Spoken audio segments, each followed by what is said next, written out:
Part 1.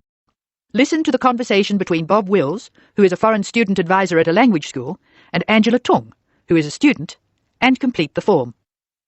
First, you have some time to look at questions 1 to 8 on the form now.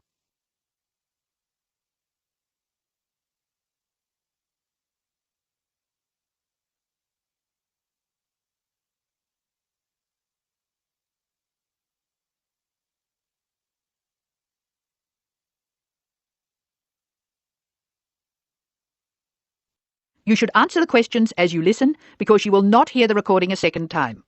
Now listen carefully and answer questions 1 to 8.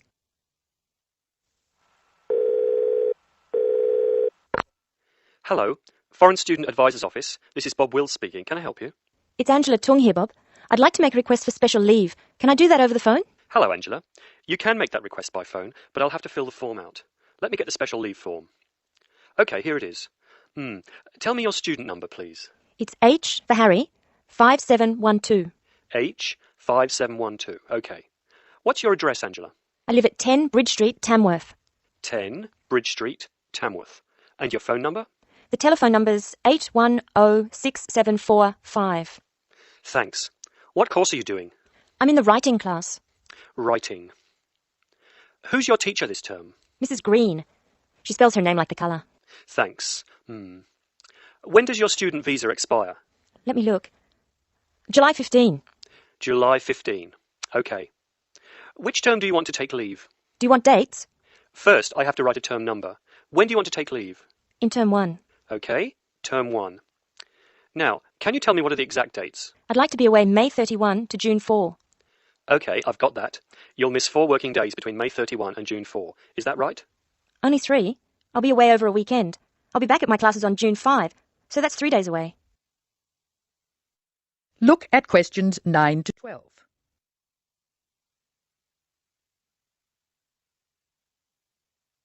Now listen to more of the conversation between Angela and Bob. Why do you want to take leave, Angela? I'm going to visit my Aunt May. She's my mother's sister. She and her husband are my guardians while I'm here. Where do they live? About 50 kilometres from here, near Armidale. Do you have to take so long if they live nearby? My mother is coming with me. She's come for a holiday, so she wants to have some time with May. And I want to spend some time with my mother too. Aren't you going home soon? I've applied to extend my time here. I expect to go home in 12 months. That is the end of Part 1. You now have half a minute to check your answers.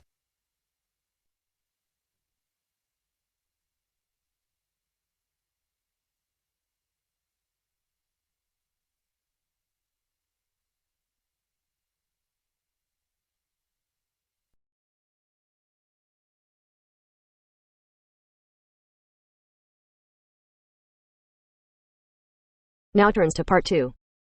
Part 2. You will hear Joanne describing her home city of Darwin in Australia to a man called Rob, who hopes to go there. First, you have some time to look at questions 11 to 15.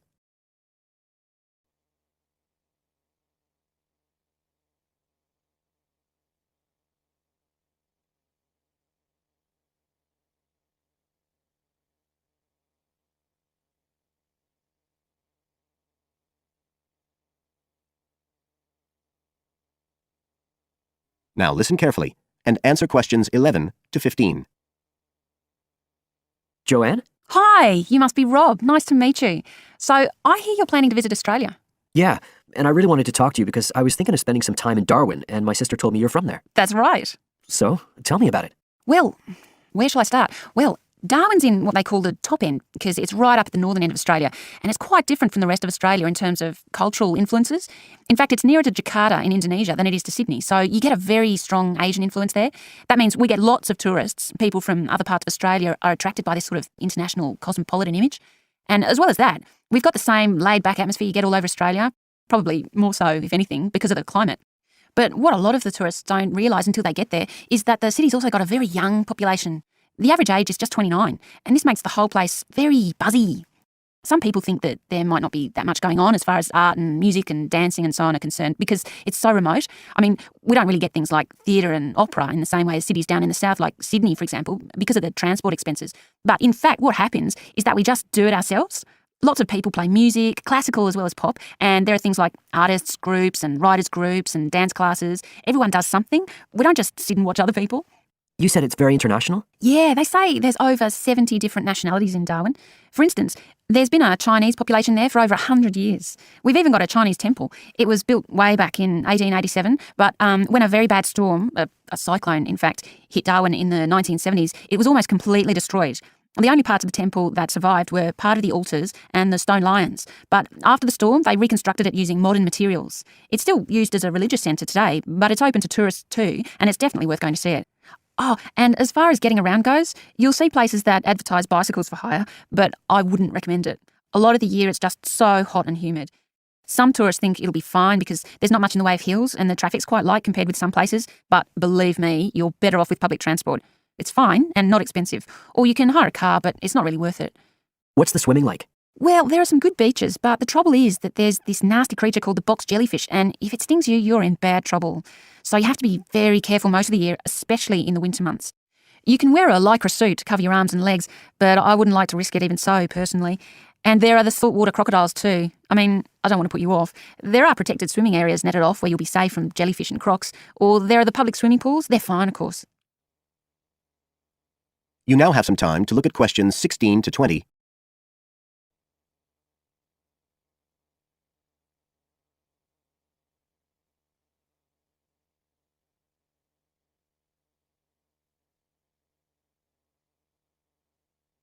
Now listen and answer questions 16 to 20. So which places would you specially recommend? Well, one of the most popular attractions is called Aquascene. What happens is every day at high tide, hundreds of fish come in from the sea, all different sorts, including some really big deep sea fish. And some of them will even take food from your hand. It's right in the middle of town at the end of the esplanade. It's not free. I think you have to pay about $5, but it's definitely something you have to experience. Then, of course, Darwin has a great range of food. Being such a cosmopolitan place, and if you don't have lots to spend, the best place to go is to Smith Street Mall, where they have stalls selling stuff to eat. There's all sorts of different things, including Southeast Asian dishes, which I really like. You'd think there'd be plenty of fresh fish in Darwin, as it's on the coast, but in fact, because of the climate, it mostly gets frozen straight away. But you can get fresh fish in the restaurants on Cullen Bay Marina. It's a nice place to go for a special meal, and they have some good shops in that area too. What else? Well, there's the Botanic Garden. It's over 100 years old and there's lots to see. An orchid farm, rainforest, a collection of palm trees, a wetlands area. You can easily spend an afternoon there. That's at Fanny Bay, a couple of kilometres out to the north. Then, if you've got any energy left in the evening, the place to go is Mitchell Street. That's where it all happens as far as clubs and music and things are concerned. You'll bump into lots of my friends there. Talking of friends, why don't I give you some email addresses? I'm sure they wouldn't mind. That is the end of part 2. You now have half a minute to check your answers.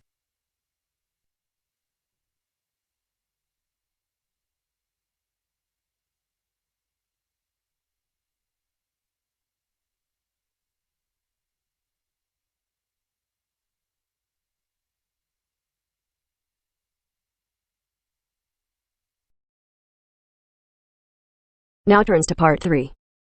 Part 3. You'll hear an introduction on the housing conditions in Chapmanville. First, you have some time to look at questions 21 to 24.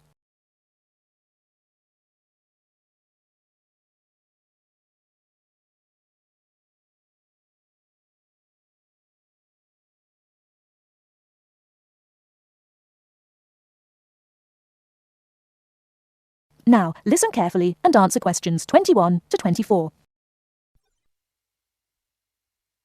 Listen carefully.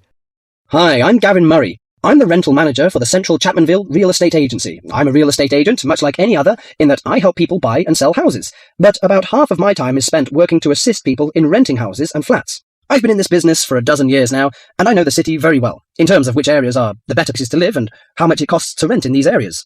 Now, I normally divide Chapmanville into 3 areas in terms of rental prices. Generally speaking, the area in the northern part of the city is the low end of the spectrum, the cheapest housing. So if you're looking to spend as little as possible on rent, I suggest you look there. The most expensive area would be the eastern part of Chapmanville. Most people think it's the prettiest part of the metropolitan area because of all the hills and parks. As so many people desire to live there, housing prices tend to be quite high. The middle market in terms of price for accommodation is found in the city's western and southern areas. Now, let me give some examples of how much it will cost you to rent in these areas. Let's imagine you're a single person looking for a one-bedroom flat. In Eastern Chapmanville, you would be paying no less than $650 a month for such a flat. You won't find anything for less than that. But a lot of people pay as much as $1,100 per month or more. The higher-priced flats are usually the ones in the hills, which run through the east. They've got the best views of the city. A similarly sized flat in the west of the city, and the south, too for that matter, would cost you at most $650. But there are many flats going for less, and if you look around a bit, you can find one for as little as $350. That's quite a reasonable rental price for most people. If you find that too expensive, I suggest you head to Chapmanville's north, where the cheapest flats are to be found. One-bedroom flats there start from about $170 a month and up to about $400. Now, for those of you who want something bigger, you'll have to be prepared to pay about double those prices for a small 2- or 3-bedroom house. Before you hear the rest of the talk, you have some time to look at questions 25 to 30.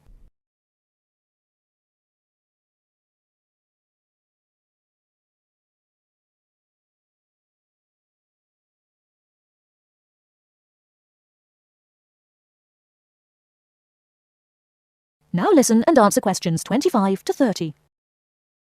For those of you who want something bigger, you'll have to be prepared to pay about double those prices for a small 2- or 3-bedroom house. That goes for any of the areas I mentioned. Okay, so much for prices. What are the advantages and disadvantages of these areas? Well, I told you that the eastern part of Chapmanville is the prettiest. There are lots of parks and lots of trees all around there. Oh, I should mention that the only public transport in the east is the bus. There aren't any trains, so it's not that convenient, as you can imagine, even though it's a richer part of the city. In the south, you've also got the river, but you won't find too many parks there, because of all the factories alongside the river. In fact, there's quite a bit of industry in the south, which makes it a less desirable place to live. Still, the south is convenient because of public transport. The south has very good train services to the city centre, as well as buses, and that's why a lot of people choose to live there.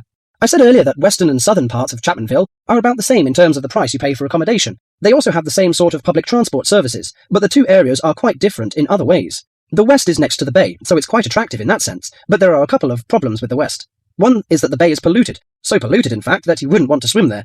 I used to take my family there about 10 years ago, but now I wouldn't go near it. The other disadvantage of the west is that it is where the airport is, the Chapmanville International Airport. The noise can be quite annoying.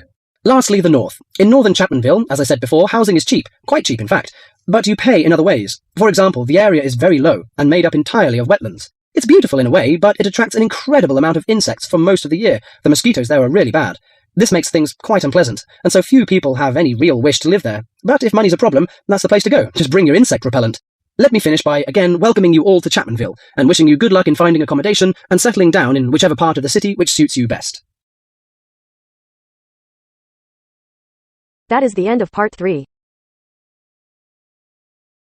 You now have half a minute to check your answers.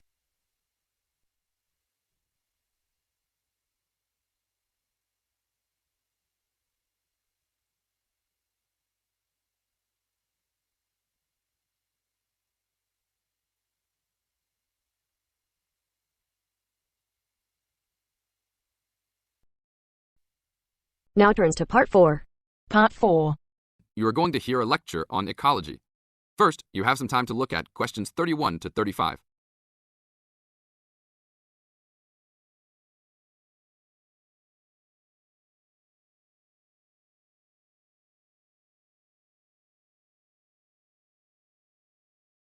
Now listen to the tape and answer the questions. Good afternoon. I'd like to turn it over to Dr. Carey, who will talk about the programme in restoration ecology. Thanks, Chris. A lot of people think that human beings can do whatever they want to the environment. But as Aldo Leopold taught, land is a system of interdependent parts which should be regarded as a community and not a commodity. Well, that idea has influenced what we teach here in our program, where students come from all over the world to learn about restoring native plant communities back into an ecologically natural state. This field is therefore a combination of formal science with practical applications, and that is quite attractive to many people. We have students, for example, from many different nations who come just to take part in this unique program. Our location is also quite unique. We have the world's oldest restored native plant community in Curtis Prairie at the Wisconsin Arboretum. Some say that this is proof that the science of restoration ecology was birthed in Wisconsin. Well, that may be oversimplified, but our reputation is strong. But students don't have to study prairies only. One student, Edmund Mukala from the Congo, came to study restoring ancient wetlands in the Congo using knowledge gained from historic samples of the soil seed bank. Not all the seeds survived, but some can remain dormant for many years. Mr. Mukala wanted to find out what type of community would be most similar to that ancient seed bank. He has recently returned to the Congo and is now cooperating with the government to implement his findings. Now look at questions 36 to 40.